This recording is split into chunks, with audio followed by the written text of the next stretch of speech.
E que Deus possa continuar enchendo o vaso de azeite nessa noite. Irmãos, diante da presença do Senhor, nós temos condições de encher o nosso vaso de azeite. Talvez você entrou aqui nessa noite até frio, pensando: será que nessa noite eu vou glorificar o Senhor? Lembro-me de um culto, onde era um culto de mocidade, com a mocidade, e que foi convidado na igreja para louvar ao Senhor, um grupo de jovens da igreja, uma igreja tradicional, que não crê, no batismo com o Espírito Santo. Mas não teve jeito. Na hora da palavra, Deus começou a usar os irmãos, Deus começou a tocar na igreja. Irmãos, foi um fogo vindo do céu, que aqueles crentes da igreja tradicional também foram batizados com o Espírito Santo. Irmãos, um milagre aconteceu. O culto terminava às 10h30 da noite, mas o Senhor continuava operando, o Senhor continuava fazendo grandes maravilhas. Muitas pessoas foram batizadas com o Espírito Santo. E nessa noite nós vamos abrir as nossas Bíblias no livro de 1 Reis, capítulo de número 19. Uma passagem que Deus colocou no meu coração desde o primeiro dia da campanha. Quando nós iniciamos, Deus colocou no meu coração essa palavra para ministrar à igreja. E nesta noite, fique com o seu coração aberto, porque se você está ainda com o seu coração fechado, Jesus bate na porta do seu coração, esperando você abrir o seu coração para Ele fazer milagres. Diz assim a palavra do Senhor, 1 Reis, capítulo 19, versículo 1 e 2, e depois nós vamos lá para o versículo de número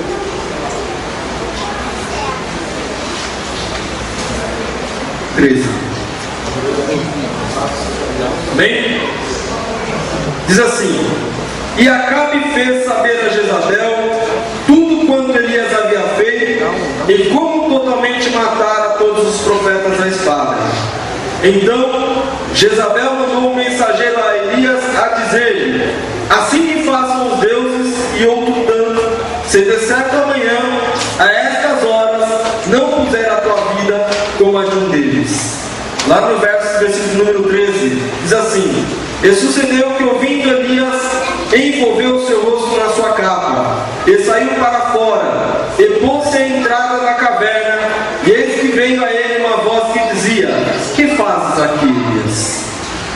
Nós não vamos fugir da palavra do Senhor do tema, que é Jeremias 33:3, clama a mim e responder-te-ei, e anunciar-te-ei grandes coisas que nós não sabemos, mas aquilo que Deus reservou para nós.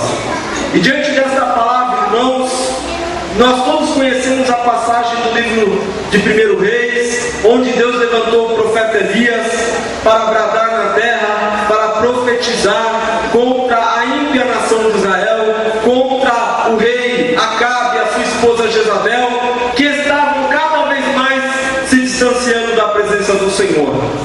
E Deus, irmãos, nós sabemos, chamou o profeta Elias.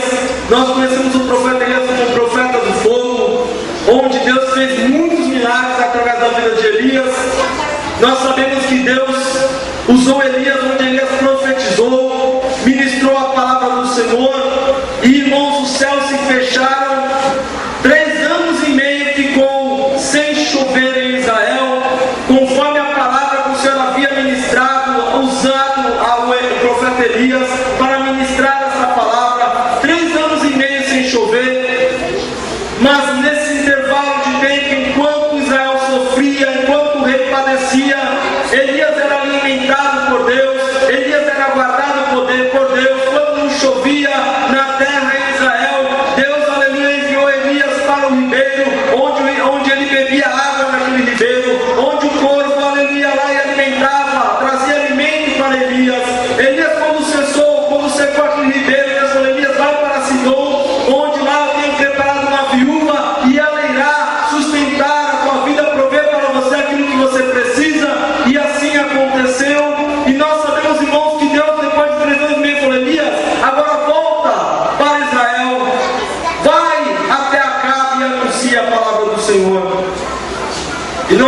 sabemos, irmãos, que quando foi anunciado, aleluia, que Elias estava ali, aleluia, nós sabemos pela palavra do Senhor que Acabe se apresenta a Elias, porque Acabe estava querendo desesperadamente pegar Elias. E Acabe encontra Elias e fala: és tu, perturbador de Israel? E Elias responde com a autoridade de Deus: perturbador de Israel é tu e a tua casa.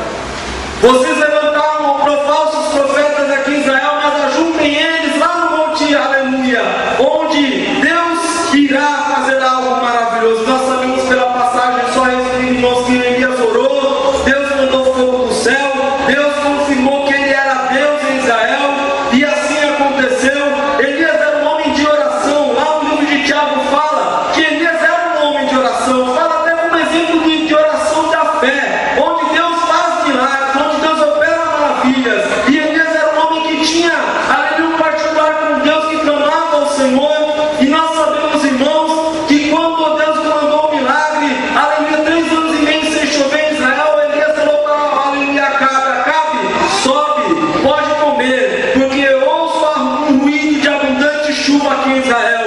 E aleluia, Acabe foi ali se alimentar, e Elias foi ao monte orar. E Elias clamava ao Senhor, buscando ao Senhor e esperando a chuva descer, né? Ia lá o moço de Elias, ia lá, olhava Elias, perguntava: e aí, já tem alguma nuvem? Falava: até agora eu não estou vendo nada. E Elias continuava clamando ao Senhor. Na 7ª vez, aquele moço voltou até Elias, disse a Elias: Elias, eu vejo uma nuvem pequena, do tamanho de uma mão de um homem.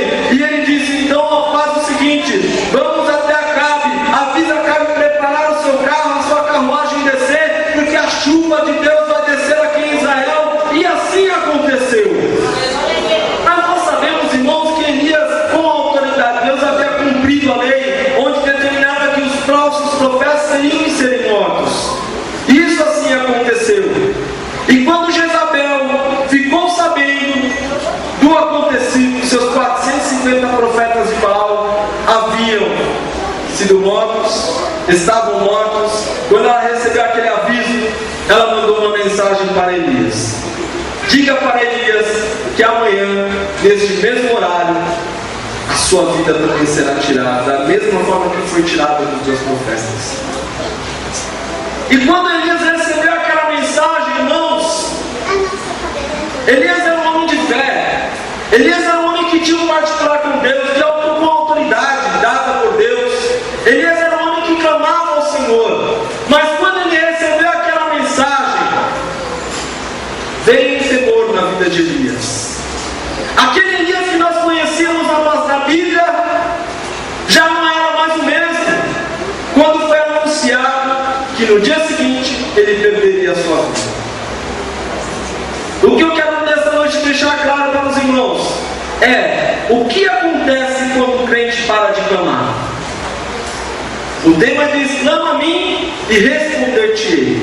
Mas o que acontece, irmãos, na vida do homem e da mulher quando deixa de clamar, quando deixa de buscar ao Senhor? Vamos ver através da vida do profeta Elias. E aí, irmãos, nós vamos nos autoexaminar para saber: será que nós estamos nessa condição? Em que local nós estamos? Em que situação nós estamos? Qual é a nossa ocupação? Qual é a nossa condição hoje na presença do Senhor?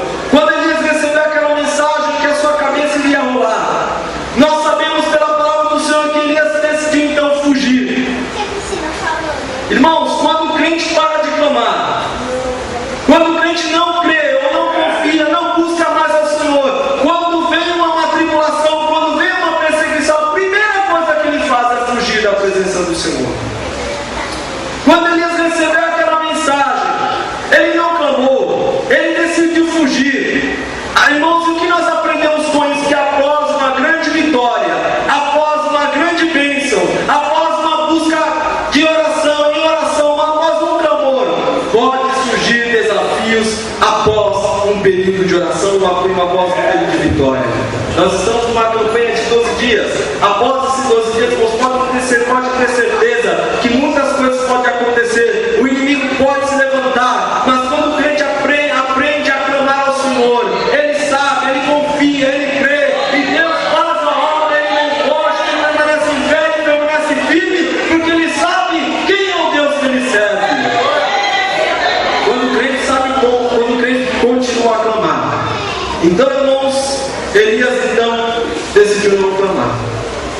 Quando o crente para de clamar, ele foge da presença do Senhor. Nós sabemos, irmãos, pela palavra de Deus, que quando Jonas recebeu a mensagem para pregar lá em Nínive, ele decidiu no seu coração fazer um caminho totalmente diferente que Deus havia ordenado. Ele decidiu fugir para Tarsis.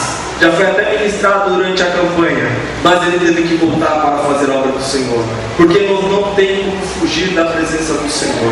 Deus, aleluia, Ele é tão poderoso, Jesus é tão tremendo, que tem os olhos como chama de fogo. Ele sabe o que eu fiz, Ele sabe o que eu faço, Ele sabe o que eu penso nessa hora, Ele sabe o que eu vou fazer amanhã, Ele conhece a minha vida, conhece a sua vida, Ele sabe qual é a tua condição.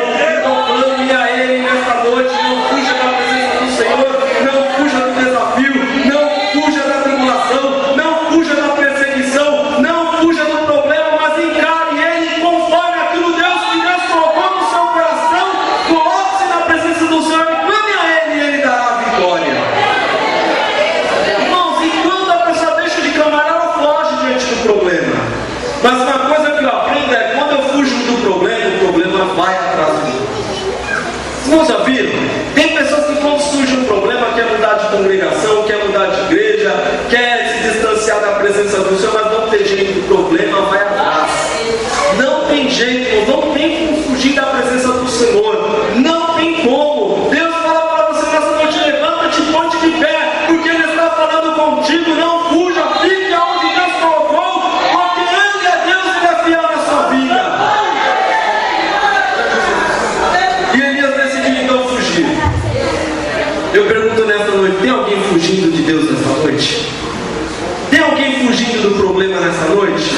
A sua vida está fácil ou está difícil, irmão? Porque Deus falou: no mundo tereis aflições. Tem de bom ânimo, foge do mundo, é isso que Jesus falou? Foge do problema? Não, no mundo tereis aflições. Mas tem de bom ânimo, porque eu venci o mundo. Se Ele venceu, na Bíblia nos fala que nós somos mais do que vencedores. Receba nesta noite a autoridade que Deus colocou. Qual a autoridade? É o nome de Jesus que tem poder para repreender o mal. É o nome de Jesus que tem poder para curar. É o nome de Jesus que tem poder para libertar. É o nome de Jesus que derruba a muralha. É o nome de Jesus que liberta. É o nome de Jesus que dá forças para vencer o problema. Então nessa noite é o nome de Jesus que diz, que te dá poder para vencer esta situação que você está passando. Mas, irmão, se você está fugindo, não fuja, porque Deus, Ele vai puxar. Aleluia, você.